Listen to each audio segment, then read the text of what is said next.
What's up, everybody? Welcome back to another team preview here with Farley Bets, Chris Farley Bets. And we are down the final stretch here. We are 1 week away from the NFL season.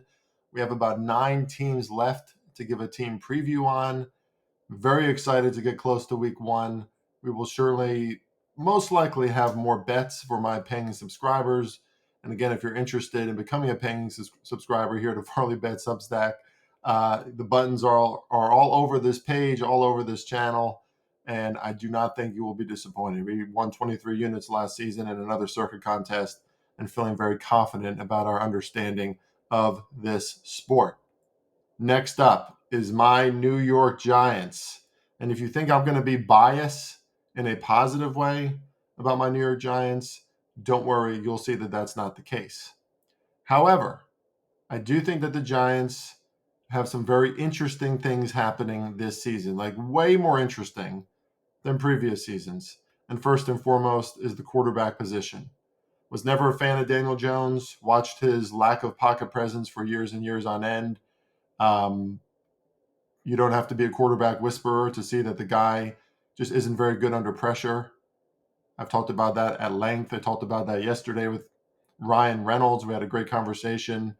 Check that out if you haven't already. Also available via podcast. But Daniel Jones just wasn't the guy. And I don't think he's ever going to be the guy in the NFL. I think he's going to be a good backup. He's got the physical traits. He's a big dude, a big arm to be a pro quarterback, but the mental stuff isn't there. The Giants this season have the most interesting, and I would argue the most entertaining quarterback room in the NFL. I mean, Russell Wilson, as Ryan described it, is the guy that shows up in a Speedo to a pool party. Just cringe, but he's going to be there and he's going to make some plays if you put him in there. He's certainly not what he used to be, especially from an athletic standpoint, but he can get the job done on a talented offense. Not sure how talented the Giants offense is, but we'll get to that. And then you got Jameis Winston, third on the depth chart, who's just a great locker room guy, apparently. Fun to watch, fun to listen to. Don't really love him as a quarterback, very volatile. But both of those guys, Russ and Jameis, will throw the ball downfield, which is something we did not have with Daniel Jones at all. And with Malik Neighbors on your roster, that needs to be a factor of what you do on offense. You have to stretch opposing defenses, and it's been a point of emphasis for Giants offenses in the past. And then, of course, you have their the first round draft pick, Jackson Dart, who looked very good in the preseason, very confident, bigger than I thought, moved around in the pocket really well, throws a good ball. I think he will start for the Giants sooner than later. I don't think he's going to lead the Giants to the playoffs or the Super Bowl. But I think the Giants could be better, and there's a few reasons behind that. So let's get into it a little bit here, and just want to mention, again, we always talk about coaching quarterback. It's the most important aspect of NFL football, especially from a betting perspective. I'm not the biggest fan of Brian Daboll. I think he's a good coach. He won Coach of the Year for a reason in 2022. But I don't think he's going anywhere because I think Jackson Dart was the right pick. I think they have enough roster additions and talent now to keep this team going. So we're going to get more Daboll, in my opinion. I don't think he's on the chopping block after this year. Now, their offense, of course, and most of the last decade has been this way. Bottom three rankings in every major category last season. Other than third down conversions, they were 27th, so it's bottom five. And fourth down conversions, they were 18th. Predictably, one of the worst passing attacks in the NFL. But again, lots of changes came this offseason. They were surprisingly good on the ground. 4.2 yards per carry was 18th. Not too bad. And Tyrone Tracy is a better running back than people think. He ran really well between the tackles. He was a good pickup in the draft, later in the draft. And now they got Cam Scatterbo. He was an interesting player. I don't know if his athleticism and explosivity is going to translate in the NFL. Things are different in the NFL. You can't just be like a quick feet white guy running around in the NFL expecting to do that much most of the time. But the kid is an effort guy, a great character.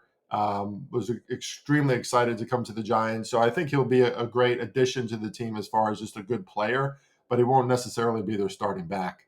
Already talked about the quarterback room. Malik Neighbors is a legit number one guy. If he was in every game last season, he probably leads all rookie wide receivers in receiving yards, even with the quarterback group that he had, which was, Tommy DeVito was in there. someone else that I don't have it right in front of me now, but a name that you wouldn't want. I think Tim, what's his name? Like super backup.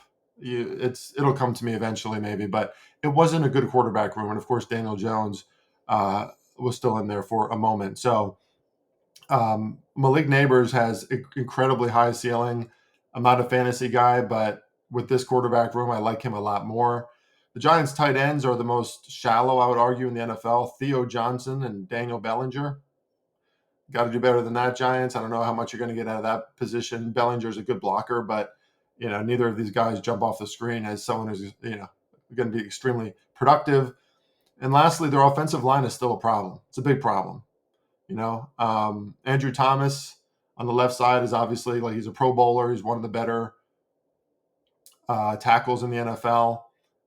Important for the blind side, but the rest of the line is really suspect. I think they need some significant improvement overall, and especially if their center, whose name escapes me at the moment, it's like Michael something Schmidt, John Michael Schmidt, something like that.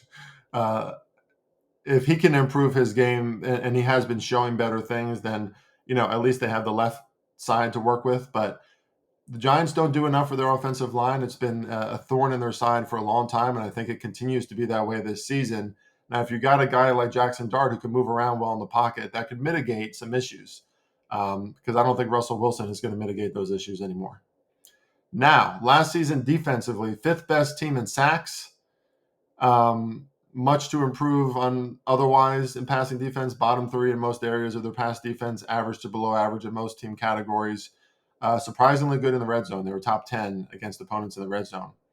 But this season, the strength of this team, if there's any unit that is a strength for the Giants, it is their front seven. A group that I think mirrors what the Eagles have done in seasons past. Dexter Lawrence on the interior, Brian Burns, Kayvon Thibodeau is going to come around in that linebacker edge, flex role there. Abdul Carter is the real deal. We saw him kind of pop already in the preseason against some really good offensive linemen. Micah McFadden is a great linebacker against the run. Bobby Okereke is someone who should be more well known in the NFL. Is a very good linebacker and pass rusher. And others, younger pieces of their front seven are better than you think too. So this is a group that should be extremely explosive, get off the line very quick, and give teams real problems. I think it's part of the reason why we've seen that spread come down on the Commanders' chalk in week one against the Giants, because they could have real issues, their offensive line, against the Giants' pass rush. The secondary is better than average, too, in my opinion. They added Javon Holland at safety. Deontay Banks is a solid cornerback. So is Paulson Adebo, really exceptional against the run, too. Nickelback Drew Phillips has looked very good, too, and shown a lot of improvement. Need to see more from Deontay Banks. But he has high upside and entering year three, so maybe some better things there. But their defense, I expect to put out better marks than their offense. And their defense is going to have to hold off teams, right? Because with that offensive line and some things to work through with their offense, it's not going to always be pretty. And maybe Jackson Dart can be that guy to come in and make things better, but it's a huge question mark still. Schedule, incredibly hard schedule. AFC West and NFC North, arguably two of the strongest divisions in the NFL, is who they face this season. There is no part of their calendar that is easy. For that reason alone, I give the Giants a floor of 2 wins. I think they're going to get 2 wins, but I think they could just have 2 wins. That could be the Giants season, and I'm very realistic about that because of their schedule, right? I mean, if they were facing like the AFC South and the NFC, I don't know, the NFC South too, I guess, right? Maybe this looks different, or maybe if they're in a different division, this looks different. But they're not. This is a really, really tough schedule. They're not going to go to the playoffs. I would put Washington, Dallas, and Philly, of course, all in front of the Giants in this division. Although I do think that the Giants can surprise people and surprise bettors as an ATS team. In 2022, with Dayball, in his first year, I believe, they were 14-5 against the spread, the best mark in the NFL.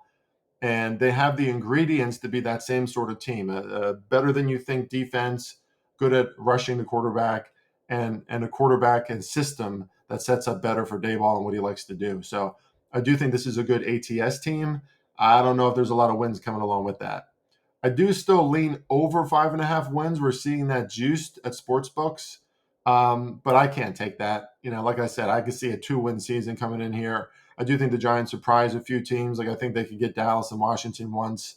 They got the Saints on their schedule.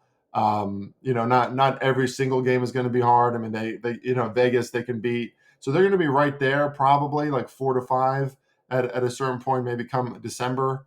So it's going to be open for them, but I'm not taking it. I'm not betting on the Giants getting over 5.5 wins, although that is mega juiced at many sports books. Overall, I give them a rating of 67, which almost feels a little biased, actually. I really make sure that I don't have any bias in this just because I'm a fan, because 67 is probably higher than what a lot of people would score them. But I think, with the extra talent on this team, especially in the quarterback room, especially in their front seven, they're fringe, right? They're fringe good. They're below good now, but they're fringe good. And they could get into that category and just be a feisty team come December that, who knows, maybe can ruin another team's chances at the playoffs, something like that. Again, reemphasizing their offensive line is their biggest issue. Lack of continuity on offense is going to be something they work through. But I'm excited as a Giants fan to at least see some change, an interesting quarterback room, and a defense that, like the Giants, great teams of the past, can get after the quarterback. Up next is, unfortunately, their lesser little brother, the New York Jets.